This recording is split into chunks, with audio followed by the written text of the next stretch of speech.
Forever trust in who they are and nothing else matters.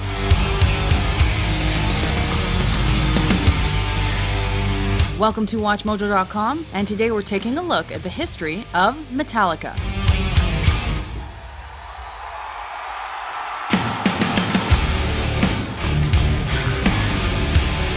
Heavy metal band Metallica formed in Los Angeles, California in 1981. During the early 1980s, the group consisted of drummer Lars Ulrich, guitarist and vocalist James Hetfield, bassist Ron McGovney, and guitarist Dave Mustaine. However, shortly after they made their first recordings and performances, the lineup changed. Bassist Cliff Burton and guitarist Kirk Hammett replaced McGovney and Mustaine prior to the release of their full-length debut. After hearing one of their demos, concert promoter John Zazula signed Metallica to his label Megaforce Records. The group's first album, Kill 'Em All, was released in 1983.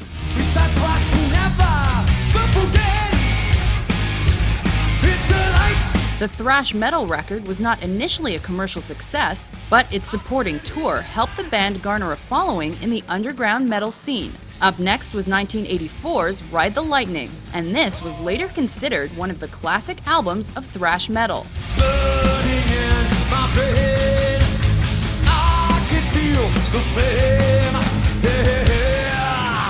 Metallica continued to impress with their performances, and they were soon signed to major label Elektra Records. They came out with Master of Puppets in 1986.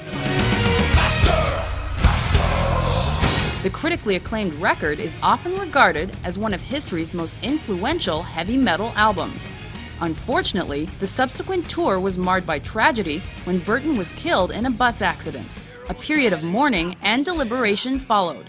The remaining Metallica members ultimately decided to carry on with the band. 2 years later, the album And Justice for All dropped with Jason Newsted on bass. Nothing is real but pain now. Hold my breath as I wish for death. Charting within the Billboard Top 10, it featured longer and more structurally complex songs than their previous material. The effort also spawned their first music video for their first Top 40 single, One.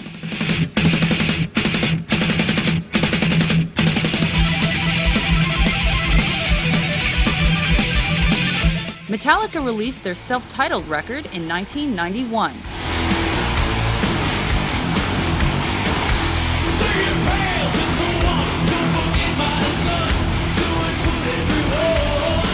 Also known as the Black Album, it topped several charts around the world and brought the group mainstream success and popularity. The best-selling disc yielded some of their most well-known singles: The Unforgiven,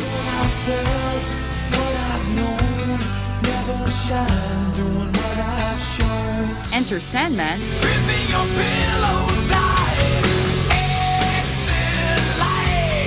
and Nothing Else Matters. Open mind for a different view, and nothing else matters. This was followed by several years of touring, during which Metallica essentially became the leaders of the heavy metal genre. In 1996, they had their second #1 album with Load. Wish I may, wish I might have this, I wish tonight.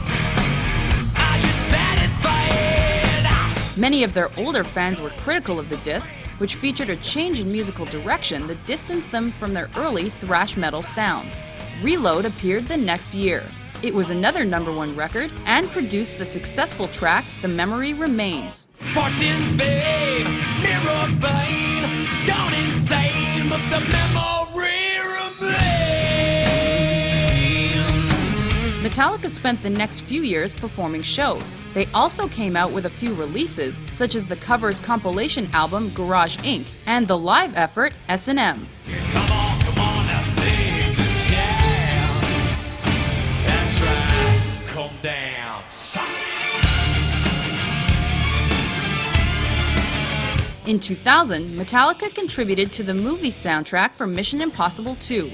Around the same time, the band filed a lawsuit against Napster. They alleged that the file-sharing network had infringed upon their copyrights by allowing people to download their music for free, and this eventually led to the service's demise. You know what? Maybe I wouldn't have to whore myself out if you kids didn't steal my music. Whoa. We're not stealing, okay? We're just sharing with each other, you know? After Newsted's departure in early 2001, Metallica began working on their next album with producer Bob Rock temporarily taking over on bass. The recording process was troubled and delayed by Hetfield's stint in rehab. It was filmed and later released as the 2004 documentary Some Kind of Monster. The album Saint Anger finally came out in 2003. Despite mixed reviews, it premiered in the first position of the Billboard 200 and topped various international charts. Although the effort had a less traditional heavy metal sound and lacked guitar solos, Saint Anger won a Grammy for its title cut. Saint Anger, round my neck. Saint Anger, round my neck. After choosing Robert Trujillo as their bassist, Metallica went on a lengthy tour.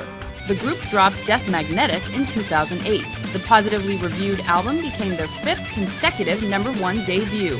It also marked a return to their thrash metal beginnings with its technically complex guitar solos. After embarking on the World Magnetic Tour, they released several EPs. In 2011, Metallica began a collaboration with Lou Reed, and this resulted in the heavy metal and noise rock album Lulu. I attract you and repel you, a science of the heart and blood and meaning.